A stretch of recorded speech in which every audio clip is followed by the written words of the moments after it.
Well, many of the European countries are already part of NATO, they're participants, and they're facing threats.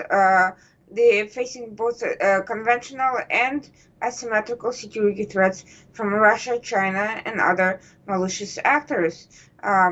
Several state actors are coming together in joint intelligence operations and active measures. China, Russia, Iran, and North Korea, and many of these countries are already suffering the impact. So collaboration increases potential for interoperability. It prepares individual countries to understand the nature of the threats, and it could facilitate internal discourse with their demographics, with their populations, and provide additional evidence of foreign malign influence that could provide an opening for the increase in defense spending that President Trump has demanded, and also for taking on individual security measures to and be less dependent on U.S. or, for that matter, NATO itself.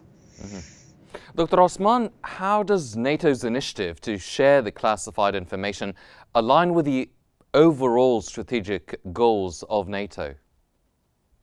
Thank you, Hani, for having me. Well, in all honesty, this is not as significant as it might sound, because the European Union does not have a standing army. It does not have a standing defense structure. Yes, they have a treaty. Yes, they have a common security and defense policy. However, there is no such thing as a European army or an EU army. The entire security structure of most of the member states of the European Union and beyond are based on NATO. 23 out of the European Union's 27 countries are members of NATO, and NATO, as we all know, is composed of 32 member states. And actually, the contribution to the military strength of NATO by the European Union is quite negligible if we take it in terms of overall power projection. The defense spending of the United States, the military budget of the United States in 2024 exceeded $820 billion. However, the European Union countries collectively barely surpassed 320 billion euros. So you can imagine, so that's not even half of what the US spends on defense. So the idea of intelligence sharing, it does exist. So between all of the EU members, between most of the EU member states and NATO, and who are the countries that aren't members of NATO, who might be, whom the EU, the NATO might, from the EU, who might NATO be interested in sharing defense intelligence with. A country, for example, like Malta, a country like Ireland or Cyprus. These are countries that do not have strong armies and will not really contribute much to the overall military strength of NATO, however, or the EU. However, most of the military powerhouses of the EU countries that spend greatly on defense, like France, for example, or Germany, both of them spend combined about 120 to 130 billion euros on defense. These are countries that actually are members of NATO and are core components of NATO. But of course, it does come within a strategy. First of all, it sends a political message. What Mark Rutte has said, the new Secretary General of NATO, is trying to convince all the Europeans that Russia is a menacing threat and that we need to spend more on defense. And the actual motive behind that is facing Trump's threats. Trump threatened NATO that he will not contribute to the vitality of the alliance if they do not raise their spending. First, before it was 2%.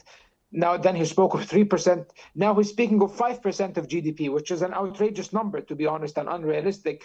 And it seems that Trump is making these demands in order just to exact more concessions of NATO from NATO and justify future less commitment by the United States to NATO as a security and military alliance. Then, Ms. Tuskman, what implications or change does the sharing of military information really have for NATO's relationship with the European Union? Is it merely to just increase the security and defense spending? I think there's a bigger concern than simply spending, although to be honest, motivating EU to spend more is not such a bad thing. Many countries are woefully behind. They have become dependent on the United States, and it's not good for their own security, particularly if somebody like President Trump indeed decides to cut ties or to diminish ties. But there are other concerns, including day-to-day security threats that many of these countries are not cognizant of, precisely because the European Union does not have a common intelligence strategy, and intelligence sharing between individual countries varies greatly, and many of the European countries have been facing significant political challenges that puts into question their contribution to the defense. We have seen concerns inside Hungary, Slovakia, which finally resulted in its leader Fico losing the majority and being asked to step down, which he so far has resisted. We are seeing problematic interference in elections in countries like Romania and attempts to disrupt the EU in general. And we're certainly seeing political battles between various factions, some of them linked to external threats inside European institutions. So NATO has a good reason to want the leaders of the European Union to be as aware as possible and to take necessary steps to prevent these threats from becoming more widespread. Not all of them are military threats, by the way. Some of them are political or intelligence threats that do not require standing armies to address, but they do require strategic thinking and a shift in priorities. Dr. Osman, how might this initiative really affect the defense spending among NATO member countries? You've mentioned that 5% is probably a ridiculous target, but do you think that it will affect the economies of the respective NATO member countries? Will they actually follow through with that target? Well, after the beginning of the Russo-Ukrainian war, many European countries started already increasing spending on defense, especially countries that are closer to Russia or border Russia in a way. For example, like the Baltic countries, like Poland, these countries began to increase defense spending. And Poland always, for example, had a substantially high amount or rate of defense spending. Poland spends over 4% of its GDP on defense, for example. That's why Trump is a big fan of what the Poles are doing at the moment. And that's understandable because they fear that the war in Ukraine might spill over into their territories, and especially, for example, the Baltic countries used to be part of the Soviet Union and historically were part of the Russian Empire. And some inside Russia do suggest that these countries should be reclaimed in order to strengthen Russia's hegemony and control over the Baltic Sea. However, of course, this is highly unlikely because these countries are part of the NATO alliance, and Russia would never go and preemptively attack a NATO country, no matter what the Western media's propaganda likes to spread and spew all the time. Russia, I think, and I staunchly believe, would never attack a NATO country, because this would unleash a third world war that will basically unleash a full-fledged apocalypse. So I don't think anyone wants that.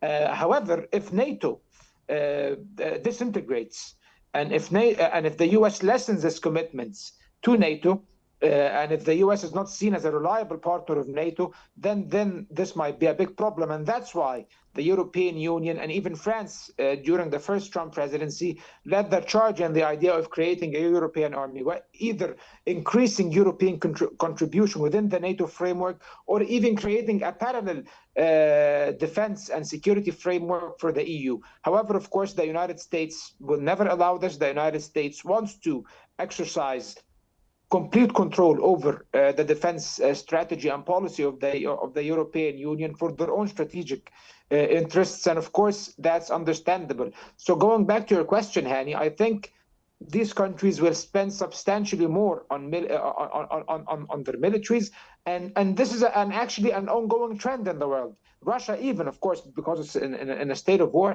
Russia's defense spending in 2024 exceeded $140 billion. Russia produces munitions and weapons that are times and times more than the entire European Union produces. And this alarming fact was raised by NATO's Marco Rutte, the NATO Secretary General. However, when he was the Prime Minister of the Netherlands just a few months ago, we did not see him racing to increase the defense spending of the Netherlands. So it's rather laughable how he acts right now. Oh, everyone has to increase spending. So it's just ludicrous and outrageous. However, of course, from a logical standpoint, no matter how silly Rutte is, they do have a vested interest in increasing spending, and Trump will apply huge pressure on NATO countries to increase spending, and they will. Ms. Tuskerman, what does NATO mean by the wartime mentality under Secretary General Mark Rutte? How seriously should we take this rhetoric? Well, this is where I have to disagree with my colleague, because the threats are far more serious, and the idea that Russia will not attack a country simply because they're a member of NATO, I don't think this is something that is accurate at this time. First of all, Russia is already engaged in asymmetrical warfare against Poland and has been doing so for many years prior to the full-scale invasion of Ukraine in 2022. We have seen the rise in various types of attacks since 2014. We have seen the rise of hybrid warfare both in Ukraine and in surrounding countries. We have seen very serious infiltrations and a cyber war with Estonia. Russia has been testing the boundaries of NATO's commitment to its own collective security, and there is no clear guideline at what point the escalation, intrusion, or an attack are serious enough to warrant the application of Article 5. And the fact that many of the countries have been hesitant to commit to stronger measures against Russia, even sanctions, raises questions whether or not they would ultimately come to this collective defense if it was finally deemed that the attack has crossed a particular red line. We don't know what that red line is for NATO, and with the growing isolationist sentiment in the United States and also political battles for power between pro-Russian and anti-Russian factions in various countries, it's also unclear what would actually happen and at what point. So I think these concerns are very legitimate, very timely, and I don't think that the 5% defense spending at this point is such a ridiculous number to shoot for. It's actually mind-boggling that small countries like Lithuania are willing to go into debt because they understand the reality and the threat of daily life and the geographical manipulations that could cause Russia to isolate these countries and enter them, and larger countries do not. And larger countries like Germany, until recently, and have been essentially playing both sides with Russia and certainly with China, and ignoring some of these threats. So I think in terms of defense spending, if you ask for a higher number, at least you will get somewhere. If you ask for a very low number, then there'll be no motivation to do anything at all. But in terms of intelligence sharing, I think the threats are not only real, but they're increasing. During the Paris Olympics, we have seen attempted direct terrorist attacks by Russian groups Whereas previously we only heard about non-state actors like jihadist groups targeting mass events. Now we are seeing state actors enter the fray, and I think that this is only going to grow as Russia becomes more desperate, as their troops weaken, as the economy weakens. They will try to disrupt and cause chaos and mayhem in Europe and where they can as much as possible.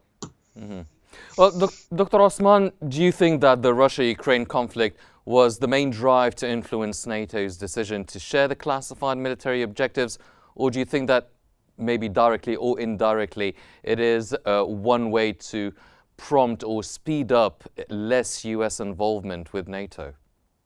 Well, Hani, I'm going to answer your question, I promise, but I would love to indulge in a little exchange with my honorable colleague, Please do. Mrs. Tuchman, and I promise it will be swift. Again, NATO is a military alliance, and never has it been tested and it failed in terms of collective defense. I highly doubt that Russia would invade Estonia, for example, or Latvia or Poland, then the United States would stand by, even under a Trump administration. This is quite ridiculous, to be honest, and I don't think this is believable. I'm trying always to exaggerate the Russian threat. Of course, Russia is a major power. Russia is the largest nuclear power in the world. However, also there are limitations of Russian power. We have seen Russian power in Ukraine.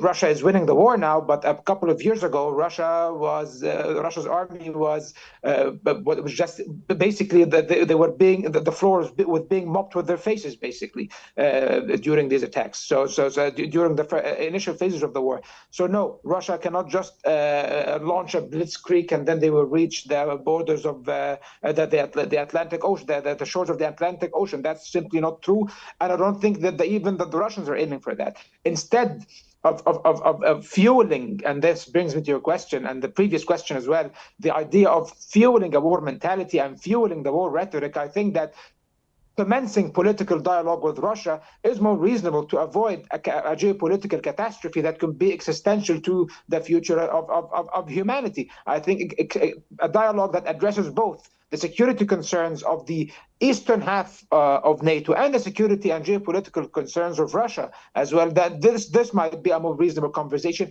And who knows, maybe Trump might lead this effort. And by the way, most of the countries of the global south, including countries of Africa, the Arab world, Egypt, China, India, everyone agrees with this approach. The only ones who are hyping, the only countries and intelligentsias that are hyping this idea of war mentality and war rhetoric and escalatory rhetoric are the Western intelligentsia, and of course before them the Western governments. And this is something that is completely not productive, and it is something that basically contradicts the idea of a rule-based order and of a world community that should be seeking peace and dialogue to reserve in order to preserve peace and security. And I am by no means saying that Russia did not launch a war against Ukraine. They did, and this was wrong, and it wasn't right to invade another country. However, it was wrong to expand NATO and completely disregard Russia's security concerns and trying to strangle Russia and stifle them geopolitically and trying to brand them as irrelevant. They are relevant now. They are scaring the Europeans now. Everyone is spending money now. Everyone is buying and making guns now. Is this a better world now? Is this a better outcome than dialogue and peaceful exchange? I hope my colleague does not take offense with my reply. However, I think that this needed to be addressed. And I think it also answered your question, Hani, in terms of how this will disastrously impact the Russia-Ukraine conflict if they keep addressing this conflict within the premise of fighting a war by proxy against Russia. And if this war goes on and Trump's initiatives fail in putting an end to this disastrous war, then the future will be very bleak, in my opinion. Mm-hmm. Well, this begs the question, Ms. Tuchman, how big is the US's influence on NATO's military policies, given Trump's current and past criticisms? The fact that the US has been a very substantial financial contributor, I think, and one of the leading military powers, I think that influence is quite big, and the European and other nations are right to be concerned about the potential loss of U.S. involvement. And I think it is entirely possible that Trump is only using it for leverage, as he has done in his deal making in the past, and he does want the countries to be more independent and less dependent on U.S. financing. But it's also collective defense is also good for everyone. The U.S. too has been woefully behind in many of its wartime preparedness levels, and when other threats unrelated initially to Russia, such as attacks on the shipping industry in the Red Sea by the Houthis came around, the U.S. found itself literally outgunned by comparatively small forces, because it did not have sufficient capacity to produce the type of weapons it needed to deal with that level of threat. So it's not just about Russia, it's also about other security threats that are proliferating. It's about strengthening joint cooperation on these fronts, and it's not possible if there is a great divergence in funding and level of preparedness. Yes, of course, some countries will have the strength and their contributions in other areas or in specific areas. Not everyone can be can rival the U.S. And frankly, if U.S. diminishes its influence significantly, ultimately it's not good to the U.S. because then it will then have less leverage on NATO and on European countries.